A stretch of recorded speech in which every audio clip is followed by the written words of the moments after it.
I'm CEO for Mölnlycke Health Care. I've been that for almost 3 years, and we've been going through quite an exciting journey as a company and also as an IT function.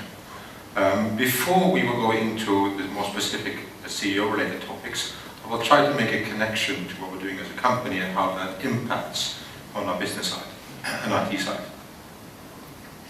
What I'm planning to cover is a little bit about Mölnlycke to make that connection, and then I'll go into cloud services, but very much will focus on the business side of cloud services and then how as IT we can respond to that in a very good way. And then I hope to end with a good number of tips for you to take home, or at least things to think about for the future. A little bit about Mölnlycke. We're a medical device company, fully present in 32 countries. We're fully operational. Operational sales-wise in about 90 countries.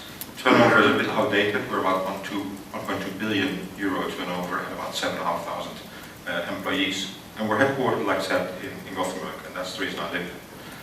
We have 2 divisions. One is focusing on advanced wound care, selling these kind of products, where we have different target groups that we aim at. It's patients, it's physicians, it's wound care nurses, it's hospitals, and it's the primary care or home care segment. The other part of the assortment is aimed at the operating theater. So we sell products, single-use products that aim to provide safe and efficient surgeries, and that's a whole wide range of products. And very much what we focus on is innovation, and some examples for that in the different divisions and how it impacts IT later on. This is a surgeon from the US. If you do surgery on patients, one of the things that impacts the recovery of patients is the temperature of the body during surgery. Patients put under anesthetics, and especially if the surgery is a bit longer, the temperature of the patient drops during that period of time. And that makes, as a consequence of that, it takes longer to heal afterwards. So the better you control the temperature of the patient, the shorter the patient can be inside the hospital. It's good for the patient because it's out better, and it's good for society because it's more cost efficient. So this surgeon came with an idea to us on how to manage that, and I think within a year after he talked to us, we put in a product on the market that tackled this product in a very cost efficient way and in a very patient friendly and staff friendly way as well. And I'll come back to that, what that means for IT in a minute. Remember innovation. The second thing I would like to show you, and I'll show you a little movie about a little boy, Jonathan. He lives in the US. He's a patient that suffers from disease of the skin. It's a very nasty disease. You have it for life. Typically patients like that, they don't grow that old. I mean, you can grow up to 40 or 50, but it's more common to die younger than to die older. And it's a disease that really impacts your life. And I'll show you a brief.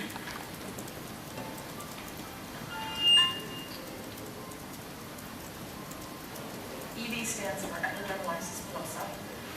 It's a rare inherited skin disease which strikes about 1 in 50,000 live births. The form Johnson has is called recessive dystrophic.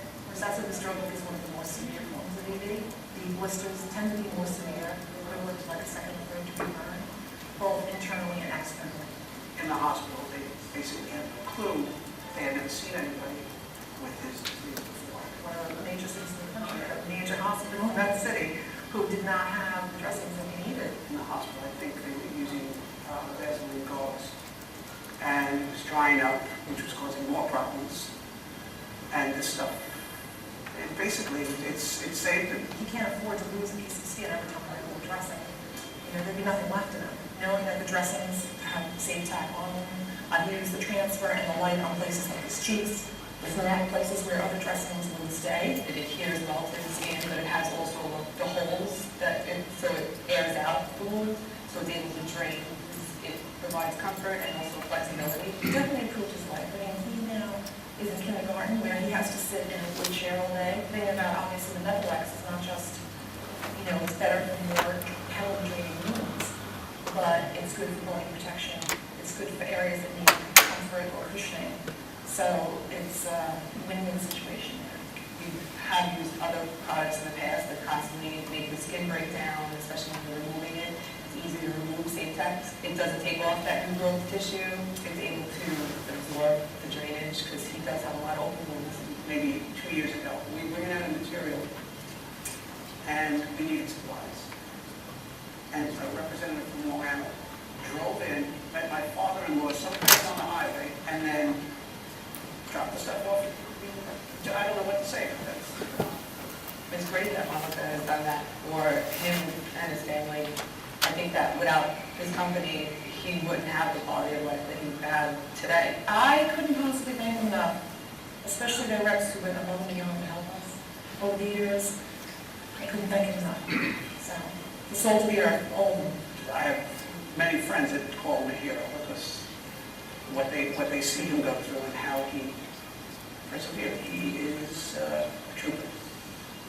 And a lot of it is because of all this healing that he's able to go through because of the dressings.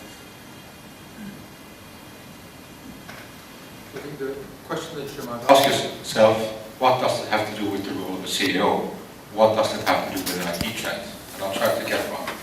I think Gunnar mentioned before in his speech that a number of years ago you had IT on one side and you had the business on that side. I think those days are over. I think it needs to be very much intertwined. Matthias mentioned this morning on the importance of leadership in IT, and I think it all ties together. Because what that movie shows you, and also the image of the surgeon beforehand, is that as a company you can do good for the people that you work for, which is in our case, the patients and the medical healthcare professionals. And I think the sooner we can get products out to a patient like this, the better his life becomes.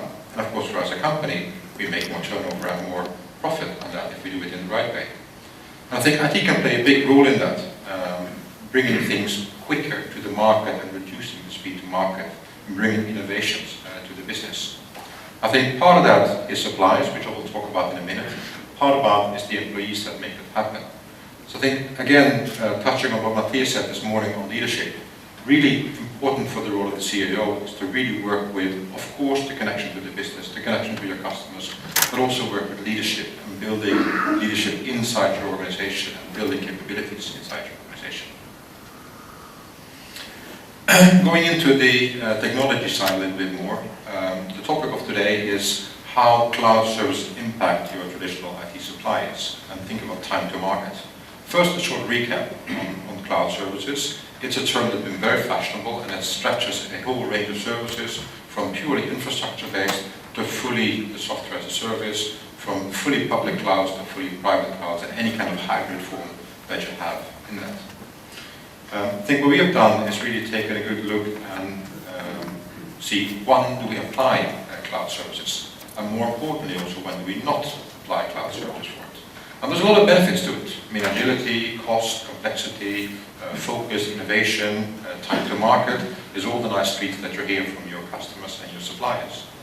On the other hand, your typically IT department that used to be there 5 or 10 years ago will emphasize on security. I think it was high on the agenda this morning. We'll talk about transparency, interconnectivity, etc., and a lot of other areas as well. I think it's more how you adopt that and how you balance that, and instead of taking the view on the risks, or taking the view on the advantages.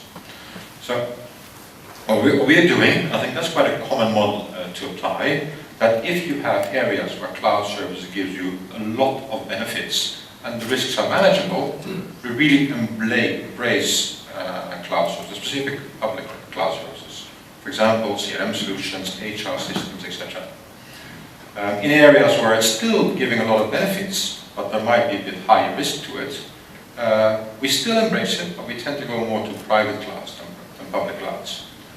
And in areas where you have less clear benefits or too high risks, we try to stay away from it, test in small scales, and really do small pilots in that field. I think what is interesting in cloud services, if you look on the business impact, I think that what I'm going to show you is a small chart that Gartner published end of last year, is how people adopt cloud services and are open to embrace cloud services. And the funny thing is in this picture that cloud services is a way of presenting IT services or IT advantages to the business side. And the funny thing is that the one that is least to adopt cloud services, or least open to it, or least see the benefits of it and see more the risks of it, is actually the IT function itself. While your customers and your users are the ones that embrace it and really running ahead.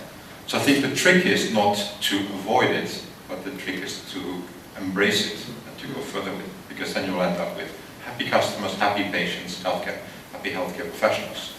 So what are the expectations that your customer is looking at? It's time to market, it's really use innovation and being faster out there, being able to start small, to scale up very fast, be able to adopt for it as well, to spread your investments and to create more flexibility to it. So I think the challenge that we as CEOs have is to embrace that instead of avoiding it and emphasize on the risk. So what we've done in Mölnlycke is really have a clear strategy on sourcing. Really look at what is our business requirement and how we structure our sourcing to that. What we have, of course, we take on security, but we also really look at how we can use services, how we can look at different providers, how we package our solutions going forward. The question then is, what does that mean for your traditional suppliers? Because you still have these large service integrators, and I think the results shown by Alexandra this morning, saying that still a majority of the IT function is really looking at large suppliers that provide large packages of it, and less niche suppliers. So how do you get your traditional suppliers along in innovation and speed to market? I think what the suppliers themselves will tell you is that, okay, we provide private cloud services or private infrastructure or infrastructure as a service. The ones that don't have that capability, they say, okay, we can be consultants to support traders in this way. Or we can be brokerage services, package things together. Because they're all trying to jump on the train.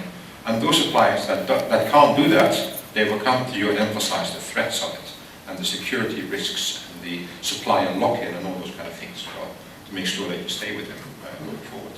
So everyone is looking, how does this affect me, my company, and how does it affect my suppliers?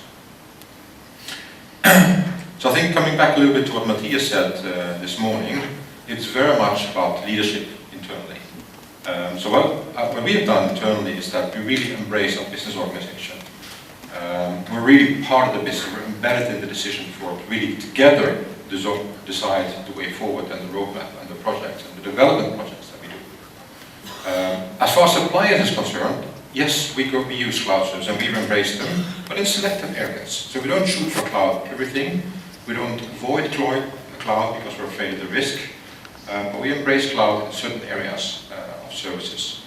On the other areas, we really challenge our suppliers and service integrators to provide services, maybe not in the cloud, but have a different approach to us, allowing us to innovate. And that means that you need to get your organization internally along with a clear vision and a clear message. So I think a few things which you could take home and remember going forward. I think the first and foremost, in this room, if I've looked at the participant list, most of you in this room are either an IT chef or CEO or IT lead or a similar kind of role. And it's all about you. Because you have to send a clear message to your organization. You have set a clear vision of what you want and which direction you want to go. If it doesn't start with you, it will not happen in your company. I think the second thing, and I heard someone say that today as well, the environment is changing very rapidly. Things are continuously changing. What we have done in our organization, even in our IT leadership team on the highest level, we have one person dedicated, not involved in operations, not involved in demand, not involving in all the regular stuff, but having one task only, and that is working with transformation and transition, to make sure we continuously adapt to new changes and innovate. And then it's about challenging your suppliers. And I think again, that's where you and your team come in with a very important message. I think a few things to consider. First of all, it's management commitment. If you do not give the right example, if you don't give clear direction, if you don't trust your stomach in decision making when you select suppliers, when you give direction to staff, it will not happen. So try to look beyond the SLA levels. Try to look beyond the RFP, RFQ process, but trust your stomach feeling in managing suppliers in selected situations. Build and invest relationships also with your suppliers, not only with your business side. What we do in our suppliers, we select a number of players that we think is strategically important or can give us benefit to help us to innovate in our company in a wider sense, and we build a very close relationship with them. But in return, we expect the other way around as well. So we expect our supplier to really understand our business, and not on a PowerPoint level, but really understand our business, really be out there and deliver solutions. and also commercially. So we don't contract suppliers on if your meter is at A levels. We don't pay them by the amount of hours that they have spent with us, or the megabytes, whatever it might be. We pay them on the result that it gives us commercially. So if you do a project for an implementation or a tool or supporting a business process, the payment will be on the business benefit that's going to be in that area. And that drives the supplier to really deliver services and to innovate, to do things faster. At least it's one of the things that helps doing that. You can't, of course, do this with every supplier. So try to focus on the different suppliers that you work with. Look at what suppliers are good for.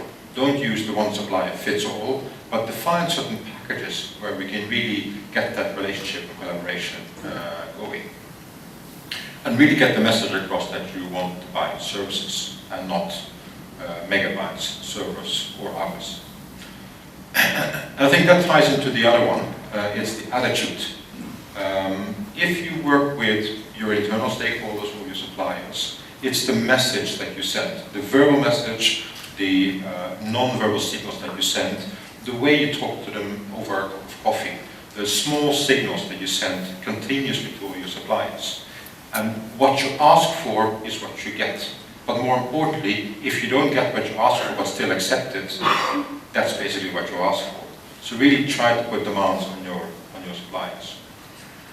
I think the fifth thing that we asked for them is agility and speed. And traditionally, especially the large service aggregators, they used to work in waterfall methods and very nice and slow, and that doesn't help us at all to bring innovation to the market. So we asked them, and not only do we ask them, we actively collaborate with our suppliers to make sure that we have staff retention, that we really package services instead of buying individual units. And if we do offshore because we want to be cost efficient as well, we do that in a way that makes us efficient and effective business-wise. And I think the last one is, again, on the contracting side, don't buy components, units, buy services from them. Price on services, price on mechanism that you want to receive in your business organization. And really don't only do it service in a contract, but make sure that services are delivered with the full responsibility for the suppliers. So these were a few takeaways that I want to give you as thoughts in the world of suppliers to IT and traditional versus cloud services. If you have any further questions, I'll be available all day to provide that and give you the insight. And if you want a bit more information, you can find some more information on Mölnlycke on these channels.